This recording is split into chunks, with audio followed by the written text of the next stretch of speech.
So that's going to get tapped. But Panamon triggers, we're going to kill both of these.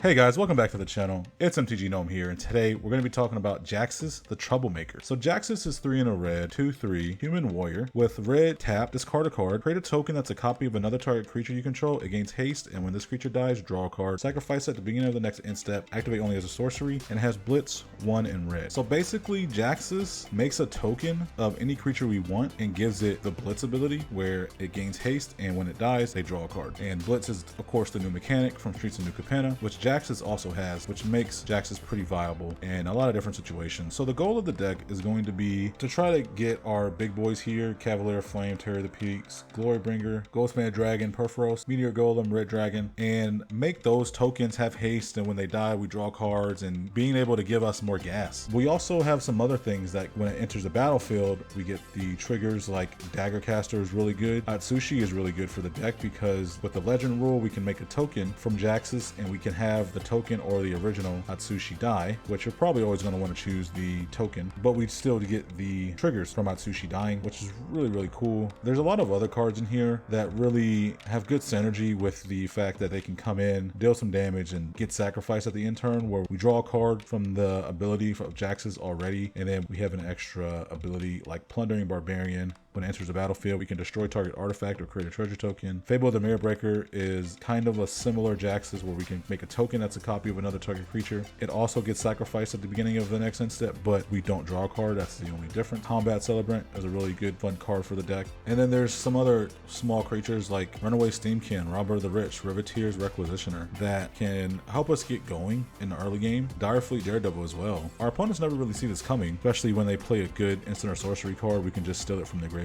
and cast it ourselves. And then the really cool synergy with the deck is Panharmonicon, I think, especially with all the ETBs that we have. Direfleet Daredevil triggers twice with Panharmonicon. You'll see in one of the games, Daggercaster with Panharmonicon is a really solid board wipe in some instances. Cavalier of Night and Meteor Golem is a really solid play with Panharmonicon as well. So just something to think about. The matchups are really weird. They pair you with a lot of good decks. I really believe Mono Red is the weakest out of all the mono colors in Historic Brawl. So we do have a hard time dealing with a lot of things. We have a hard time dealing with enchantments. So the only thing that can get rid of enchantments is Meteor Golem and Chaos Orb. We also have a hard time dealing with big creatures. Meteor Golem is there for that as well. But also if anything is over 5 toughness, we can't touch it with Burn Down the House. So that is also another thing that's really bothersome. Anything with high toughness in general is really bothersome for a deck. So that's one thing to be aware of. The deck has a lot of weaknesses, and you'll see it in some of the games we lose, but the deck is pretty fun when you can have it go off. It's definitely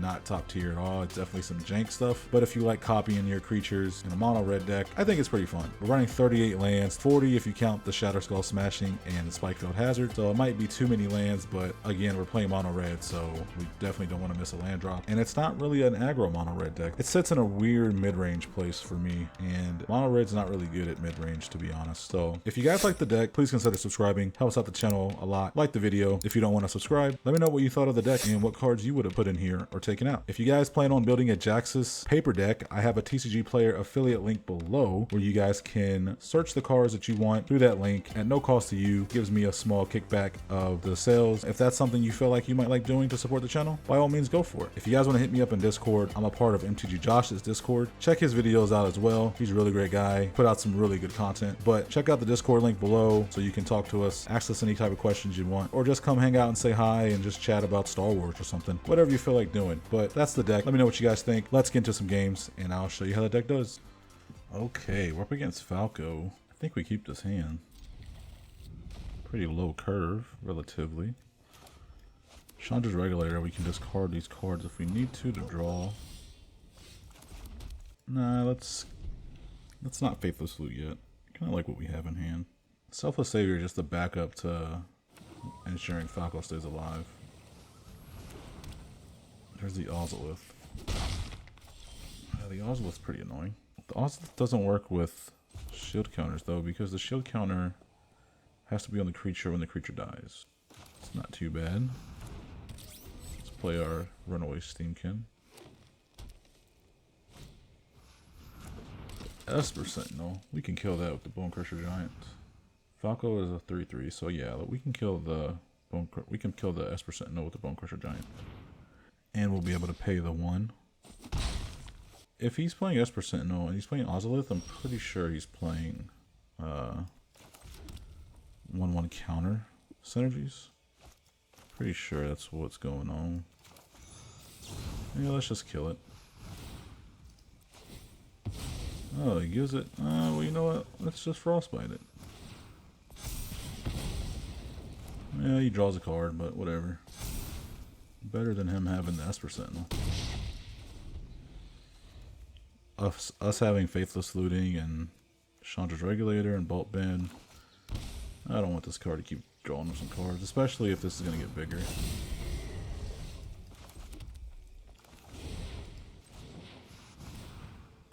Let's play Jaxis. Let's leave the counters on him. That way, if he tries to destroy one of these, we can play Bolt Bend. I'm okay with Steamkin dying. Not Jaxis, though. This is our insurance for Jaxis right now. As long as the Steamkin has 4 power, we can Bolt Bend for 1. Mikaeus, the Luminarch. It's a pretty scary card, especially for that deck. Let's Cold Steel Heart. Let's get as much mana as we can. Guess we'll play the Chandra's Regulator as well. We are not going to take the counters off of these. Not unless he wants to destroy one of these with a single target spell. So Mikaeus comes down. He's going to have to wait a whole nother turn to put a +1/+1 counter on each other creature you control. Which gives us time to find something we need to get rid of it. Oh, he attacks. Okay. We're going to have to take it. Okay, we draw the land. He just has to See the Truth. We play Direfleet Daredevil, then we play See the Truth. That's leaves us with 2 mana open. I like that. We can even discard the Faithless Looting. I will take that, please. Thanks. Let's see what we get. Hopefully removal. Scene cards. One of those cards into your hand, the rest on the bottom of our library. Oh, since it was cast from anywhere other than our hand, we put all the cards into our hand. Very nice, very nice, very nice. We can also Robber of the Rich. That's really great. You rarely ever cast to See the Truth, like anywhere other than your hand, so it doesn't come up too often.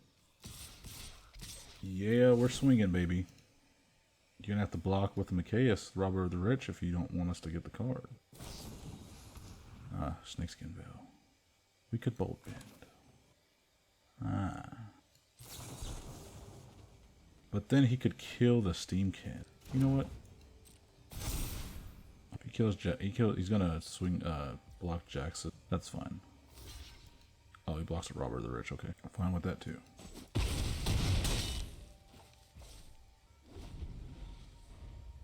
I mean, I don't know. Tapping Mikaeus, putting a 1/1 counter on each other creature. It gives them a counter, yeah, but it's great. I mean, it's a really good card for the deck. Put a 1/1 counter on target creature or vehicle, untap it.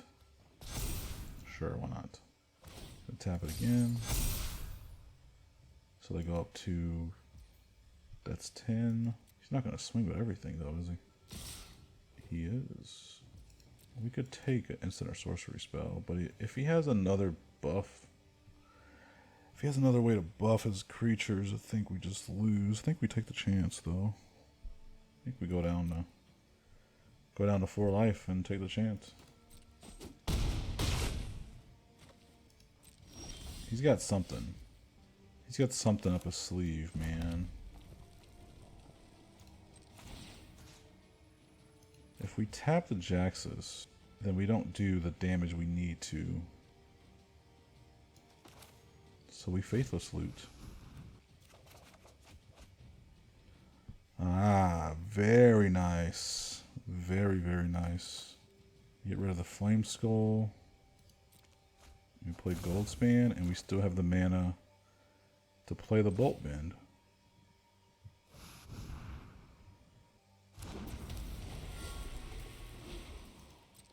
So is that GG's? Ah, Bolt Bend, you sucker.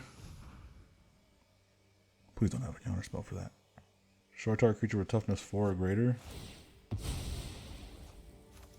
No, what is he doing?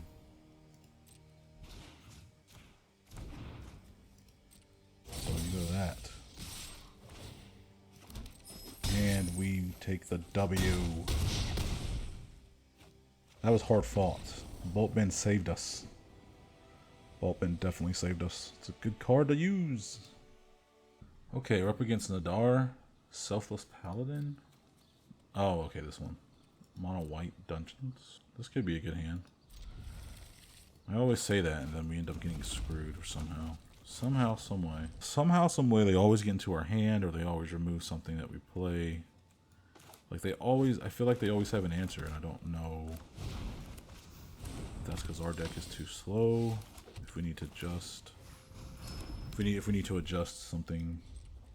But I feel like they always have an answer to what we do with this deck for some reason.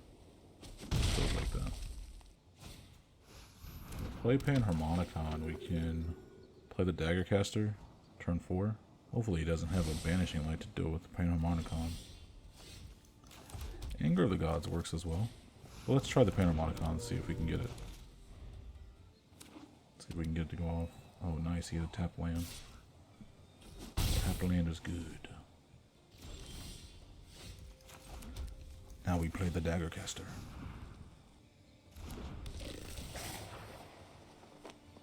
Wipe his board.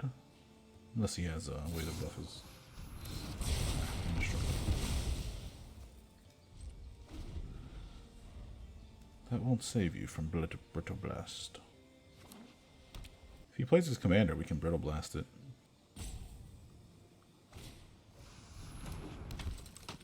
Instead, he plays a Guardian Evangel. I wish we had a way to give Jaxis haste. What? I guess he messed up there.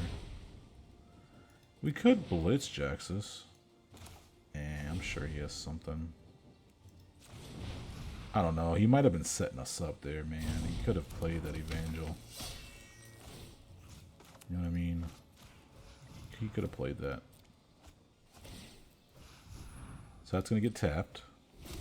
But Panharmonicon triggers. We're going to kill both of these. I mean, it didn't matter either way if he got the Evangel off, but we're going to put it into our hand. Alright. That was a good turn, I think. It was a really good turn.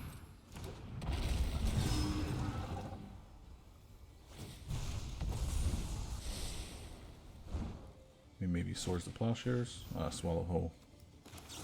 And we'll just do this. Get rid of that. Because he's getting rid of our thing. I mean, it's smart, though. Panharmonicon with that really screws him over. Let's play Jaxis.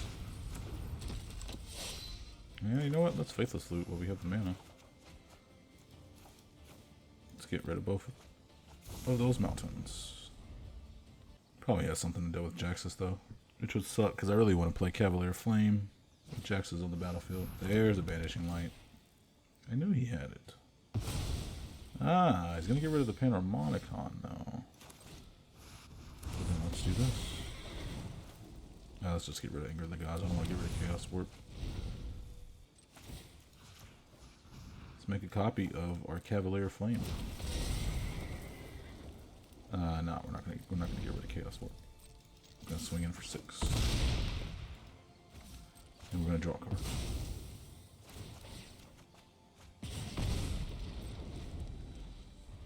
Beautiful.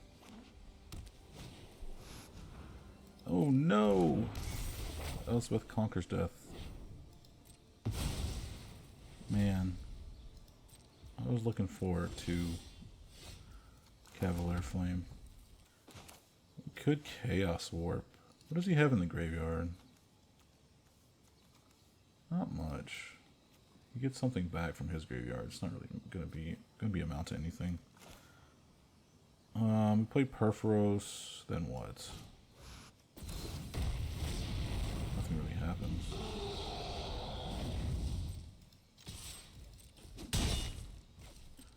Let's just hold up the Chaos Warp.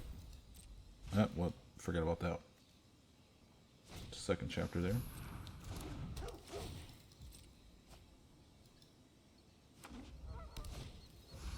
Teleportation circle.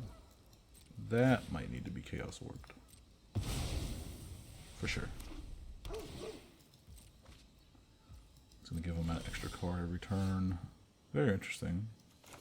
Fortunately, this won't kill him, though.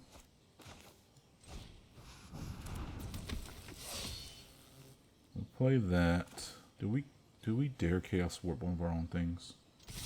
We're not gonna. We don't want to swing.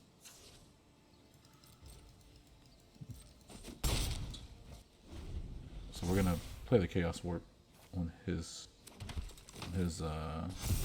turn before the end step, because he's gonna think he has it.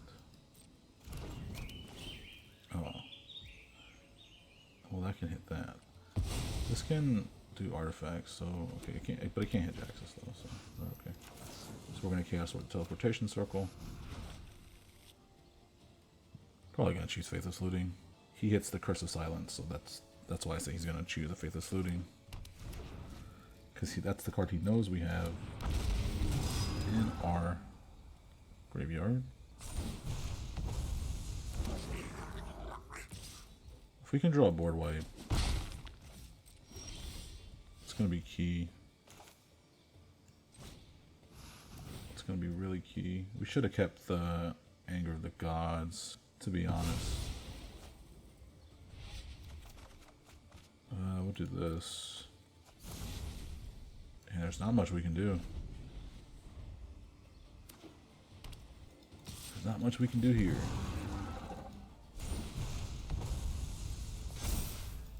Put a counter onto Nadar.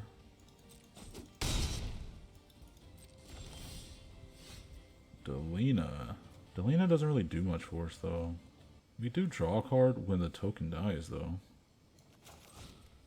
So maybe that's something we can do. He's gonna tap Jaxis. That's really annoying. He could just do that every upkeep. That's really annoying. We really need to draw one of our board wipes here.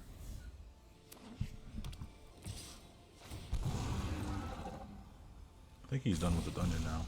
Yeah, draw a card. Oh, he gets everything +1/+1? I totally forgot about the second ability. So everything's gonna be big. I think if he plays it patiently, I think he can win this. Us, on the other hand, I don't think we can win this. Keep drawing land.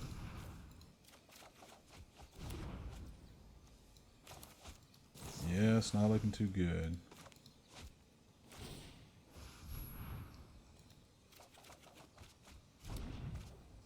Goldspan Dragon. I hope he doesn't have a removal spell. Can we win this?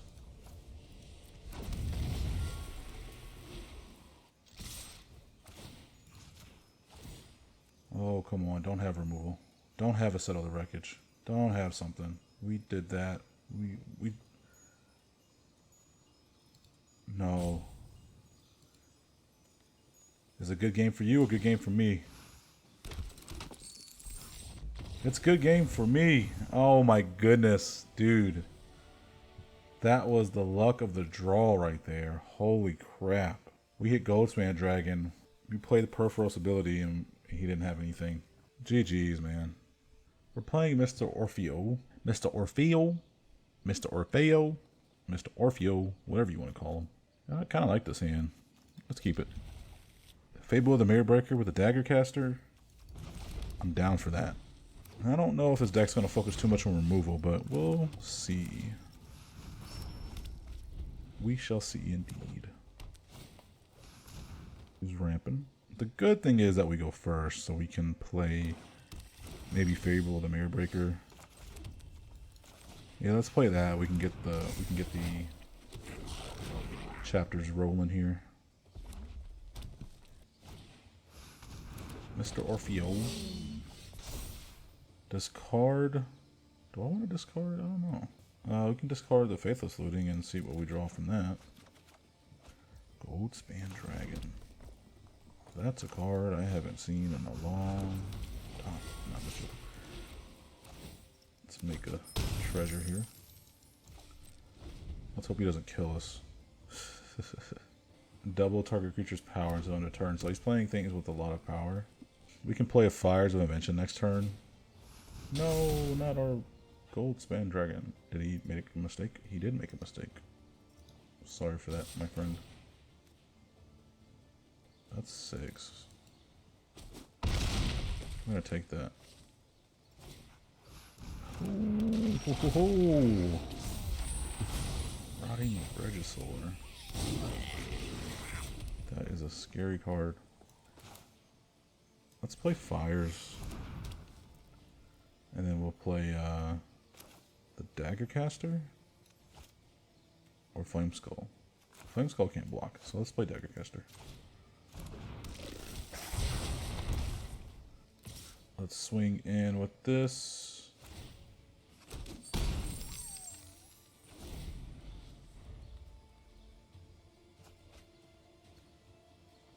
So the bad thing here is if he's going to attack with this Rotting Regisaur, and it's going to be pretty scary. Hopefully he doesn't have anything that gives him trample. Oh my goodness. I am deathly afraid of this. Oh no. He's got something. He's got something to give him trample. No! He's got Kazul's Fury! Oh my goodness. What are the odds, dude? What are the odds he has Kazul's Fury and all these little cantrips and Rotting Regisaur in hand, bro? Oh, so unlucky. So unlucky. Okay, we're up against Rafine. We go first. We have some removal here. And the Cavalier of Flame is good. We have some ramp as well. I think this is a pretty good hand. Do we Cold Steel Heart or do we foretell this on turn 2? I say we Cold Steel Heart. We can play Chandra turn 3, so that's usually always good. You know what? Let's foretell this. Seems like he might have a counter spell.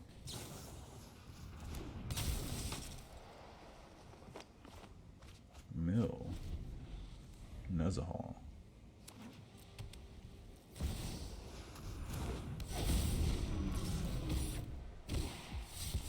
So we play the Chandra, destroy the Rafine.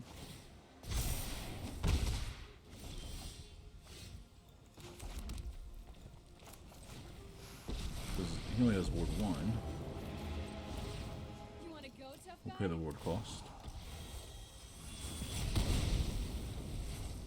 Zulaport Duelist will kill our Chandra, but that's okay.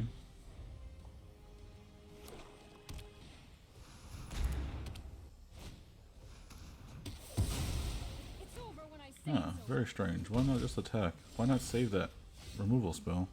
Very, very strange. Let's play the Crush the Weak. And then we'll play the... Let's play the Delina. Now we could play the Runaway Steamkin. And we attack with Delina, making a copy of the Steamkin. Or we can even play Daggercaster. So he's just not going to do anything. Let's see. We're not going to attack because he can just make this a 2/2, so we're not going to do that. Let's see if he counters Jaxis. So we're not going to attack because he can just make this a 2/2 and kill our Delina, which we do not want. Nezahal comes into play. This is flash as long as there are 5 or more cards with mana value. Ah. Very interesting. No, he also had the Liliana, so he would have brought it back this turn as well. We can play the Daggercaster.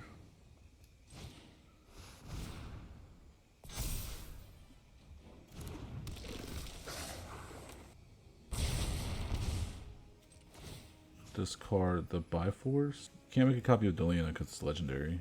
We can't make a copy of Daggercaster. Get rid of the Bifrost. And then we swing with Delina, hoping that we hit some 15 through 20s. I know that's a long shot, but If we make a copy of the creature that has when this creature dies, draw a card, do we get the draw card trigger from the dying ability? Let's try it out. Oh, nice. Let's have it attacking that. Let's take another roll. We'll have it attacking that as well. He'll probably just let it go through. Because he doesn't want to lose the Nezahal.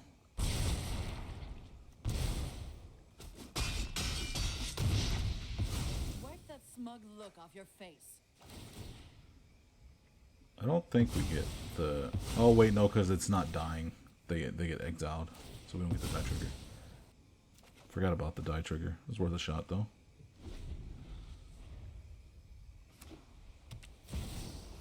Here comes Rafine once again. Nezahal attacks.